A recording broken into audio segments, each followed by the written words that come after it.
ज्याने जिंकला त्या इंद्रजिताने, देवाचा राजा, हे केलं कोणी? वानराने केलं. लक्ष्मणाला वेळ बसत नव्हता. युद्धाचा अध्याय आपण ऐका. इंद्रजित वर ढगाचा काय लक्ष्मणाला मेळ लागला ना. ज्या वेळेस रामाचा सेवक हनुमान यानं खांद्यावर घेतलं, त्याच्यावरही उड्डाण केलं. मला त्या दिवशीच्या फुलवडीच्या शक्तीत म्हणजे राम एवढा हुशार होता.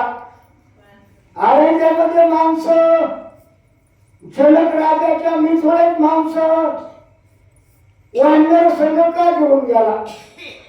कमाल महाराज म्हणजे तुमचा प्रश्न बरोबर आहे. त्यावेळेस माणसं होती ना, रामाला वाटं लावायला जवळजवळ 4 ते 5 लाख लोक होते. भगीरथी निधी झाला बसतो मथुरा नगरात किती, पण वानर संघ काय गेले काय सांगावा? माणसं फोन केला असता किती जमा झाले असते? रामासंग माणसं येत नव्हते का? वानरच नेले. त्याला म्हणलं, रामानं फाईल उघडली, पाहिलं. हनुमंतानं सांगितलं होतं, रामा नगरी ही पूर्ण सोन्याची झाली, तर मी वापस बघत होतो पुन्हा डबल सोन्याची झाली.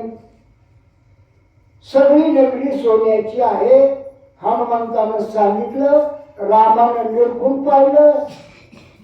जर आपण माणसं संग न्यावा, युद्ध राहील एकड, कोणी खिसा भरील सोन्यानं, कोणी जबाब करील. कारण माणूस लोभी आहे. रोज एक पार्टी पैशासाठी बदलितोय. पक्ष किती, पार्ट्या किती, याचा मेळ लागत नाही. माणूस लोभी. युद्ध तो माणूस करणार नाही, सोन्याच्या नादी लागत. म्हणून वानर मिळतील. वानराला सोन्याची गरज आहे का? आंब्याचा तोड खात्यात. आज एखादी बाई लुटली असती ना अंगावरी टाकून सक्रातीची, त्यांना गरज नाही हो. लोभ नाही, लालूच नाही. म्हणून या ठिकाणी वानर सैन्याची मदत झाली. इंद्रजित मारला तर त्याचा विषय.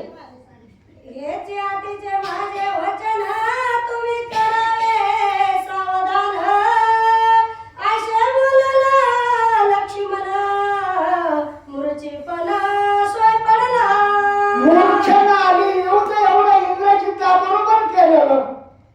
जसे मोराच्या अंगामध्ये पंख असतात, प्रत्येक रोमामध्ये बाण फुटलेले, त्या इंद्रजिताचे निकळ अवस्था लक्ष्मणाची झाली.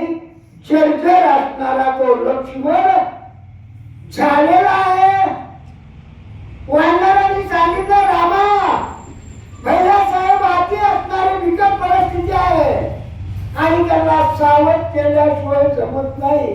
विकल अवस्था लक्ष्मणाची